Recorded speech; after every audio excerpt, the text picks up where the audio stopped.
Senado, dapat bilisan nila dahil nauubusan na ng pasensya yung mga congressman na yan. Ang kapal naman ng mukha nito nagtatanong na to. Anong istasyon ka pa, Brad? Pero nung inupuan nila dyan sa House of Representatives, walang pasensya na nauubos. So feelings lang ng mga congressman na importante dito sa usapin na to. Napakawalang yamo, Brad. Tingin nyo, dapat doon na nag-start. Pero gaano pa po kahaba yung pasensya? Kaya pa po pa? Tanungin natin yung prosecutor na may pinakamahabang pasensya dito. Sino ba sa atin may pinakamahabang pasensya? Bel, would you like to answer?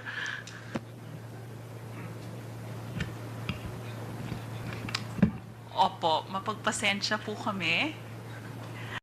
At kami naman po, ginagawa lang naman po namin ang trabaho namin under the Constitution.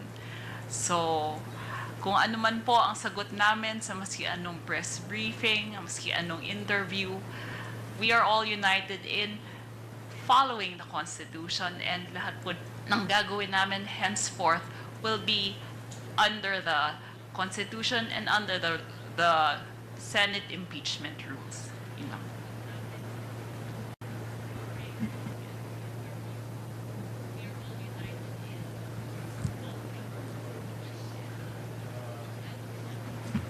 If I may give my own personal opinion about the matter. Mga bossing, pag-usapan Kasi iba po yung personalidad ng House.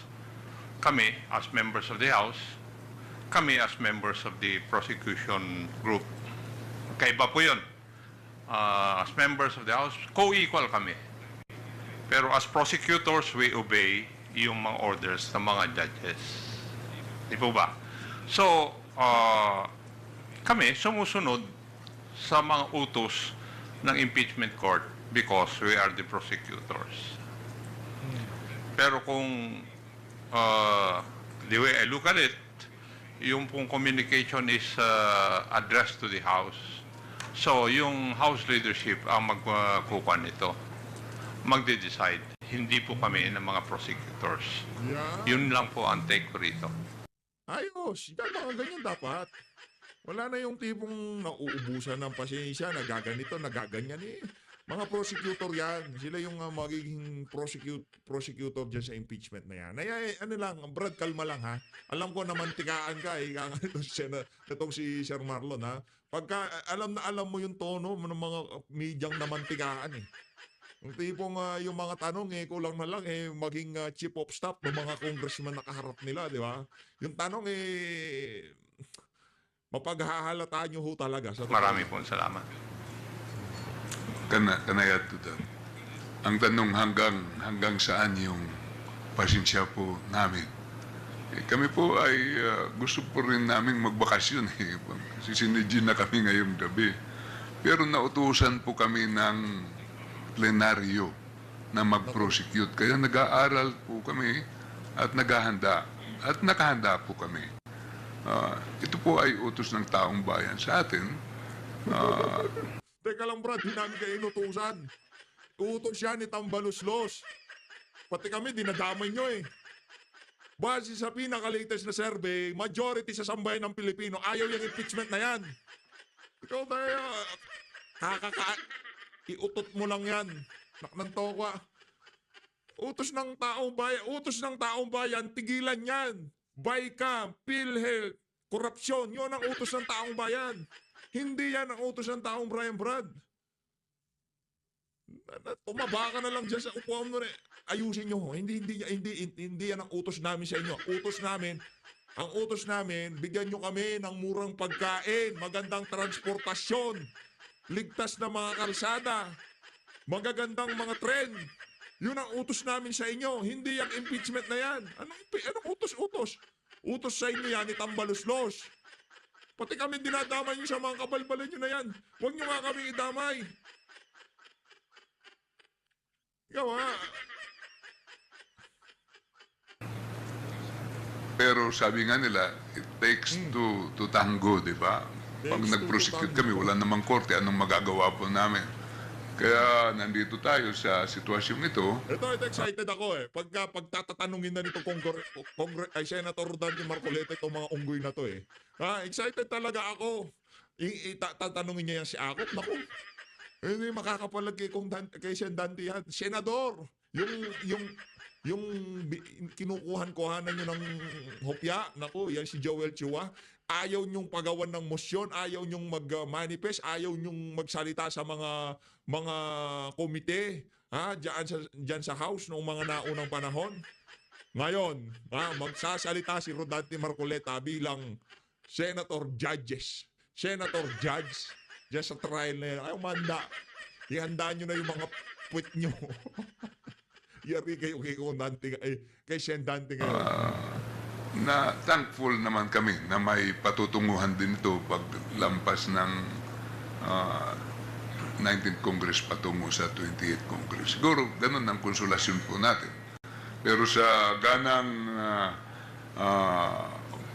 sa House na party, nandito po kami at gagampanan po namin sana ang aming tungkulin ngayong 19th Congress. At kung kami po bibigyan ulit ng ganong duties and responsibilities, lalo na't lahat naman nanalo yung nandito, at mag-iba pala except isang prosecutor namin, gagawin pa rin po namin yung aming katungkulan, yung aming tungkulin. Maraming salamat po. Yeah, ano problema? Tuloy-tuloy nyo lang yung mga kabalbalan nyo yan.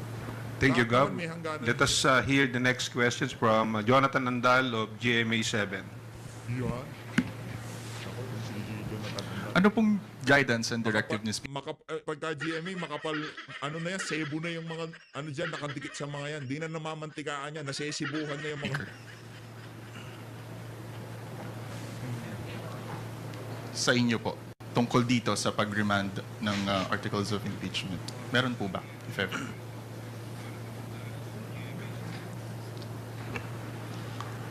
Wala po namang sinasabi sa amin si Speaker. Nandun ang ating Speaker yata, very busy ngayon sa pag-inspection ng San Juan Eco Bridge. At nandito na tayo, hindi na kailangan nito ng guidance ng Speaker. Tayo po ay binigyan na ng tungkulin ng plenaryo.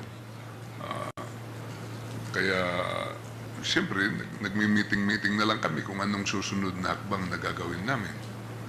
Sa ngayon po ay yung clarification kung ano man pag dumating sa atin yung kanilang communication.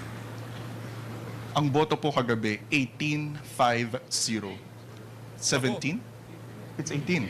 18. 18. Okay. Yun yung boto po kagabi. Sa tingin nyo, yun din ba yung... May mga nagsasabi na baka yun na rin yung posisyon ng mga senador at maging boto pag umusad yung trial. Anak ng tokwa, mga mukhang magnanakaw. Hindi ko sinabi magnanakaw, alinawin natin. Mga mukha lang, di ba? Kukumbinsihin, ha? Ito ang magiging senaryo dito. Ha? Etong mga prosecutor, etong mga mukhang sorry for the word. Mga mukha. Hindi ko sinabi mga magnanakaw. Mga ganyang klaseng itsura, di ba? Napaghahalata. Napaghahalatang mabait pagkatulog. Pero, mga mukhang kawatan. Anak ng tokwa, si Senator, eto ganito na lang. Si Senator Mark Villar, kukonbinsihin itong mukhang kawatan na to na yang si Sara Duterte, magnanakaw yan. Yang mukha na yan ang kukonbinsi sa'yo na magnanakaw si Bibi Sara. Kagigil, di ba? Yan ang magiging senaryo dyan. Kaya, yan tanong na yan, at least, realization ho yan sa mga, sa mga prosecutor na parang tagilid ata tayo, brad, Parang nakikita ko na, nanunostra ko na kung ano mangyayari pag ibabag sa kanila yung verdict nila. Niniwala po ba kayo ron? It Sagot! is very hard to preempt Yan. kung anong magiging decision ng mga senator judges until and unless we have concluded the presentation of our evidence. Yun. Yang mga mukhang yan ang kukumbinsi kay Senator Marcoleta na magnanakaw si BP Sara. Yan, ha? prosecution panel. Sila ho ang yung mukha na yan, yung nagpapamano nung panahon ng eleksyon, bilang-bilang, o mano, pera, yan. Yang mukha na yan ang kukumbinse sa mga senador na magnanakaw si VP Sara. Matatanggap nyo ho ba yan? Di ba? Kahit wala nang ang defense pag mumukha pa lang ni Jinky Luistro, falsifikado na Di ba? Yan pala yung, ano na lang, kumbaga, sige, ilatag mo yung mga argumento mo. Tignan mo lang ang mukha ni Jinky. Naku, yari tayo dyan, mukha kang kawatan, madam. Hindi, tinadaan lang natin siya biro. Pero mahirap paniwalaan Saan ka ba nang galing na imbornal, madam? Sino ho ba kayo para mag-prosecute kay VP Sara? Sino ho ba kayo? Ano ho bang background nyo? Isang congressman na nagtago ng asawa niya dahil pinaghahanap ng batas. Yan ang po-prosecute kay VP Sara. Naku, may problema ho tayo dyan. Di ba? Yan ang problema ng prosecution panel niyan. Yan ho. Paano nila? Una sa lahat kasi, bago mo ipipresenta ebidensya, kailangan mo muna maging presentable sa mga pirepresentahan mo ng ebidensya, sa mga kukumbinsihin mo. Di ba? Sino bang kukumbinsihin ni Jinky Luistro dito? Yung mga senator, judge. Di ba? Ano yan? Labanan ng argumento. Defense, prosecutor. Kami prosecutor, kinukumbinsi namin kayo na ang verdict nyo convict si BP. Magnanakaw si Sara. Kaso ang problema, naman mga kababayan, yung mukha na anak ng toka, kahit nakapikit, marinig ko lang ang tono nito si Jinky Luistro, alam ko nang di mapagkakatiwalaan yung ali na yan. That is why we really have Brad, madam, GG na. Ika nga, good game. Good run. Tapos na ang laban. Kung ako sa inyo, sabihin nyo kay Tamba, magsitulog na lang kayo. Kung hindi pa malinaw yung 18.5, naku. Diba? Kung hindi pa malinaw yun, move on na. Diba? Para kayong mga broken-hearted na teenager. Ang lulungkot ng mga pagmumukha nila, no? Ibang klase. to follow the Constitution. And the mandate by the Constitution to the impeachment court to try and to decide. No? Mahirap pong isipin o sabihin na yung boto kahapon, ayun na rin ang magiging boto sa impeachment case sapagkat wala pa po ni isang ebidensyang naiilatag ang prosecution. Ang tanong, sino kahit sa anggulo talaga kita tignan, madam, merong problema yung tabas ng pagmumukha mo. Kung ako sa prosecution panel, i-revamp nila, palitan nila, tanggalin nila si Zamora, tanggalin nila si Luistro. Wala ho silang credibility. I mean, madam, ano ho bang track record nyo? Kung yung tipong mga mga former yung mga talagang yung mapagkakatiwalaan ng pagkatao. 'Di ba? Yung pagka nakita mo yung mama na congressman na yan, may respeto ka diyan. Yung tipong alam mo na yung pagsasalita niya na yan nanggagaling dun sa kanyang prinsipyo at paninindigan. Ang pinanggagalingan ng pagsasalita niyo sa impeachment na yan pabor at impluwensya galing kay Tamba. Yun. Sabi, sa aminin nyo man sa hindi, yung iba dyan, na-corner na, napilitan na dahil wala na silang choice. Di ba? Kung ano man ang nagawang pabor ni Tamba o di ba? Kung ano man napag-usapan dyan, nasa sa inyo na yan. Pero ang ating sigurado dito, dapat pumili kayo yung tipong, si ano yan, magaling yung mama na yan. Halimbawa, itong si Baguio City Mayor Benjamin Magalong, siya magiging prosecution panel. Mayor siya, hindi naman pwedeng mangyari. I mean, kung siya ang magpipresenta ng ebidensya, makikinig ako. Hindi ko kukwestiyonin. Kung sasabihin ko sa sarili ko, yan, hindi magnanakaw yan. Sinasabihan niyang magnanakaw itong si VP Sara, ano ang mga ebidensya niya? Papakinggan ko. Talagang, baka mag-take notes pa ako sa mga sasabihin niya para talagang maalala ko, di ba? Baka magkaroon ng surprise exam, higa nga, di ba? Take notes ako. Kasi alam ko yung tao, yung background niya, hindi magnanakaw. Hindi nagtatago ng asawa na pinaghahanap ng batas. Abogado, partida. Kayo ho, ano ho bang background nyo para pakinggan kayo ng sambayan ng Pilipino? Doon pa lang may problema na tayo. Doon pa lang ho, may problema na tayo. Tapos ngayon, ewan ko ewan ko kung ako lang nakapansin na talagang hindi pa nag-uumpisa yung impeachment na kaya yung gusto ni BP na bloodbath na kung bloodbath to. Kumbaga, ika nga, bakbakan na kung bakbakan to. Oh. No? Pero again, kung tayo tatanungin, maraming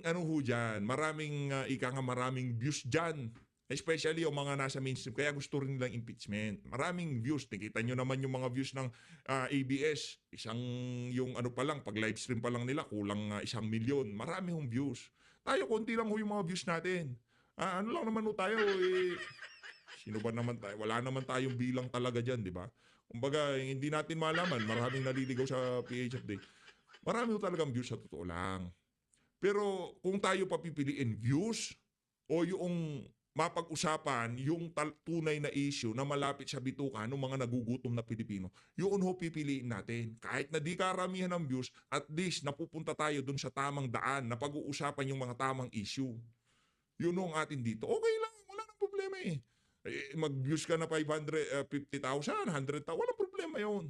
Ang importante dito, kahit hindi daan-daan libo, kalahating milyon, 1 million, hindi ho yun Kahit na pabalik tayo sa 30,000 views, 10,000 views, 5,000 views, basta nababalik tayo doon sa issue na malapit sa bituka ng sambayan ng Pilipino. Ganda ng ni Jinky dito. Pagka-stop natin sa kanya, Until and unless we are done with the presentation of all the evidence, I think that's the time we begin to think, ano kaya ang magiging boto? Kasi yung pagiging prosecutor nyo dito, hindi yan kagaya ng talagang korte. Iba dito Kumbaga, meron ba kayong vested interest yan sa na yan? Yung bang amo nyo may vested interest yan? Ano bang track record ng amo nyo? Ano bang ginawa niya sa House of Representatives? Ano ba ang naging resulta ng mga kabalbalan nitong si Tambaluslos dyan sa House of Representatives? Diba? Napagaan niya ba ang pamumuhay ng sambayanan? Yun ho kasi iisipin ng ating mga kababayan dito.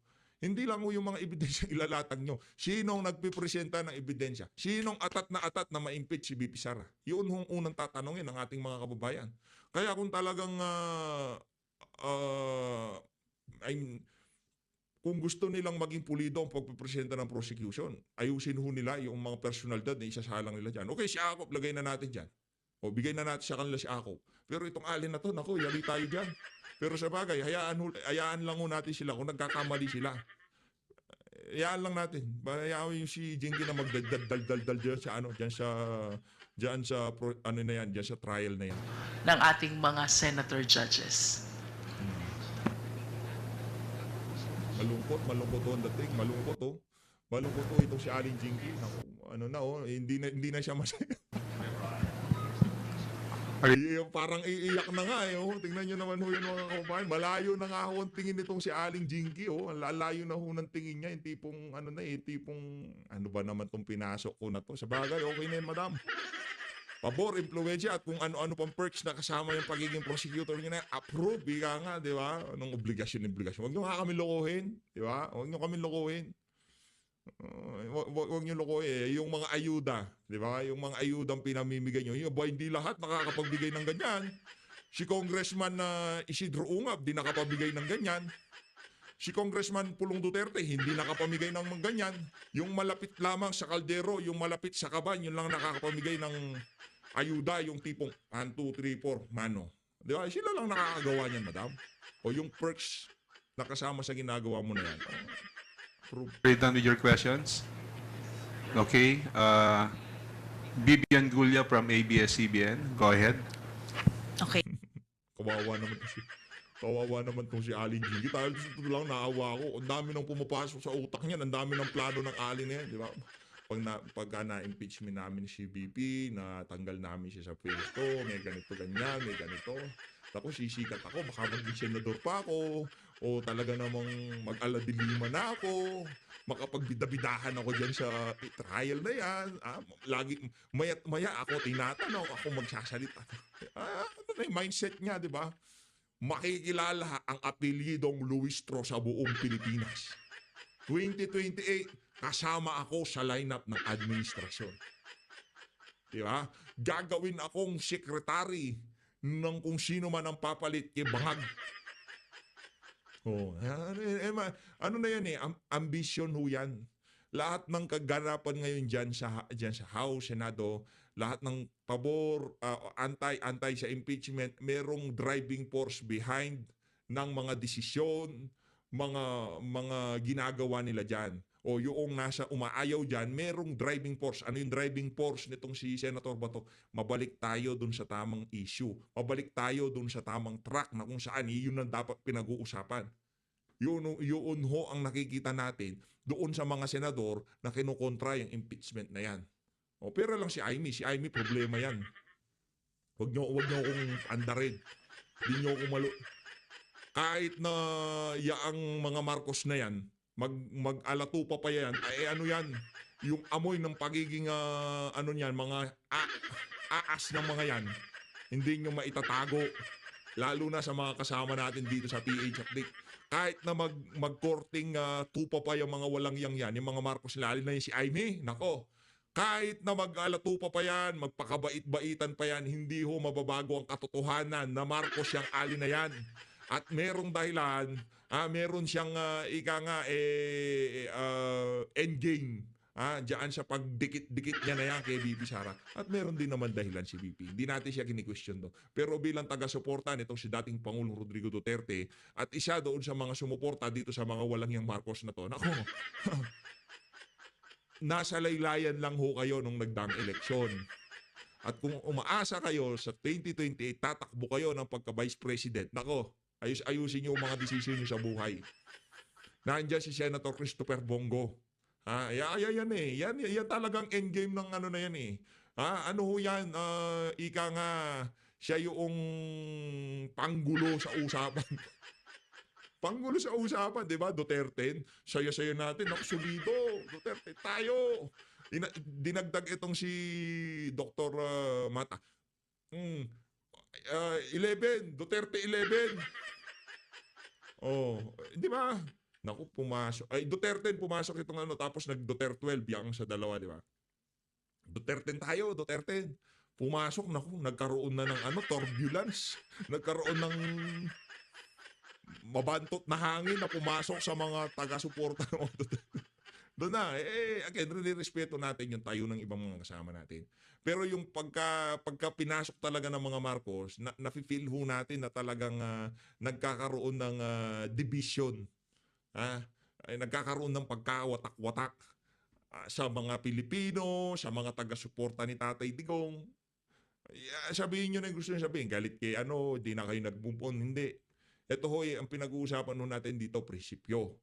Nandiyan si Marcos, nandiyan si Aimee, o wala dyan si Aimee, masusurvive ni VP yan. Yan ang tandaan ninyo. Nandiyan si Aimee, wala dyan si Aimee, masusurvive yan nitong si Vice President Sara Duterte. Yun ang sigurado natin dito. Okay. Ma'am, as far as the Senate is concerned, ang decision po nila ay i-remand sa House of Representatives yung articles of impeachment, but ang House po ayaw munang tanggapin itong articles of impeachment while seeking clarification. Will it be accurate to say na mayroon pong deadlock? I don't think so. We are not defying the order. We are not disobeying the order. What I said earlier, we are deferring the receipt until we are clarified on the actions taken by the Senate last night. Ano ba yung tatlong actions? Number one, they're asking for the certification of the House of Representatives that we complied with the requirements in filing an impeachment complaint. Itong requirements po na ito ay ang pagpirma ng at least 1/3 of all the members of the House and the verification, of course, non-violation of the one-year bar rule. We are certain and it is in the face of the impeachment complaint that we are fully and strictly compliant with the requirements of the Constitution. Kanina nabanggit ko na rin po Alam nyo yan. Alam nyo yan. Meron kayong problema dyan sa 1-year bar na yan. Meron kayong problema. Brad, padam, meron problema. Kung hindi mo pa nakikita ang problema, papalitan mo na yung salamin mo, yung grado na salamin, yung salamin mo may problema. Hindi yung rules. Yung salamin mo kasi hindi mo makita eh. O baka nagbubulag-bulagan ka lang. ang resolution ng then presiding officer Juan Ponce Enrile when there is compliance with the first two basic requirements. The filing of the impeachment complaint already enjoys the presumption of legality, that it cannot be questioned anymore unless there is strong evidence to the contrary, no? Pangalawa, they're asking for the confirmation of the 20th Congress, whether it will pursue the impeachment complaint against the Vice President. How can this order be complied when the 20th Congress does not yet exist? Wala pa pong 20th Congress. Nasa 19th Congress pa lang po tayo. So, who will comply? The second order. Eh, di hintayin natin ang 20th Congress. Kasali ka naman. Pero halata talaga kalungkutan. Hindi pong, parang Biyernes Santo pagbumuka ni Jimmy. Number 3, bagaman ito po'y hindi part ng order nila, but I saw a letter in the social media, rendered moot ang presentation of articles because the verified complaint has been referred already to the impeachment court. Ito po'y gusto namin maklarify lahat sapagkat yung una, we are fully compliant with the Constitution. Yung pangalawa, wala pang 20th Congress.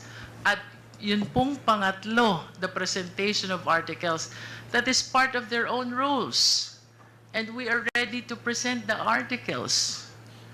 Why suddenly biglang rendered moot when no less than the rules on impeachment of the Senate provides for the same? Again, we do not defy. We do not disobey. We are merely deferring receipt of the same to give way to the clarification of all these issues surrounding the actions taken by the Senate last night. That is in as far as I am concerned, as part of the prosecution panel, because as I have said earlier, hindi naman po bahagi ng trabaho ng prosecutors ang pagtanggap nung ibinabalik na articles of impeachment, including the receipt of whatever order issued by the Senate, especially if it is addressed to the House of Representatives. Let us wait and see as to the action that will be taken by the Office of the Secretary General. Pero may assurance po ba na susunod kung halimbawa ma-clarify na po or depende pa sa magiging response ng Senate?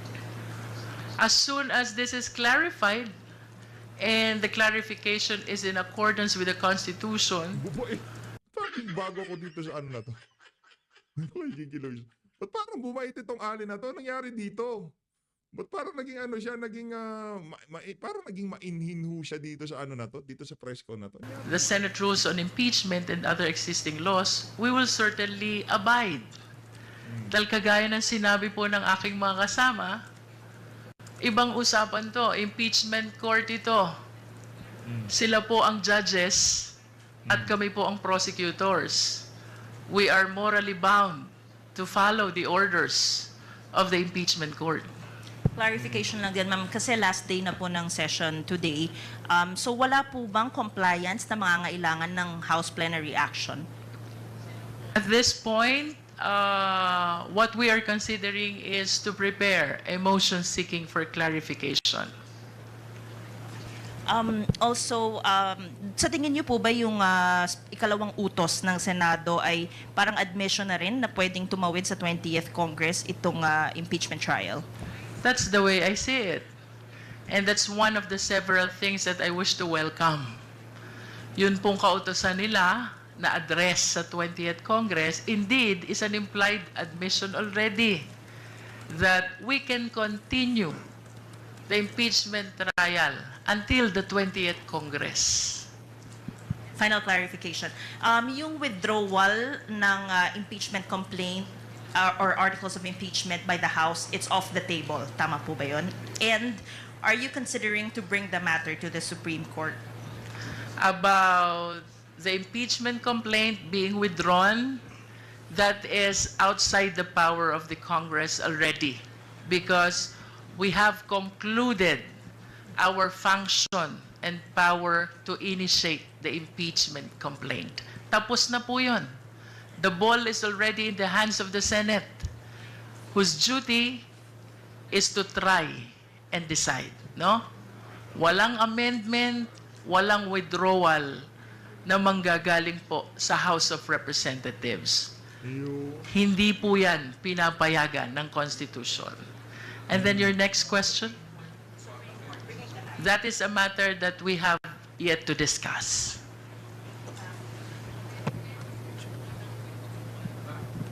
Ma'am, clarification lang, Congressman, Before you Congressman proceed with Jervin. your question, Vic, sorry, we would like to acknowledge the presence of House Quadcom Lead Chair, Congressman Robert Ace Barbers of Surigao del Norte. Is your question, Vic, related to the question of BBN? Okay. Yes. Okay, proceed. Ma'am Jervin, clarification lang, kasi ang sabi ninyo, Sa totoo lang, naaawa na ako dito sa mga mga prosecutor na to eh. Sila yung dito, sila yung ika nga, kung ano man ang maging resulta nito, sila o ang dito, mapagbubuntunan nitong si Tambi. Yung mga nasa hanay nitong si Marcos Jr. Kaya dapat galing-galingan nyo, pero base dito sa nakikita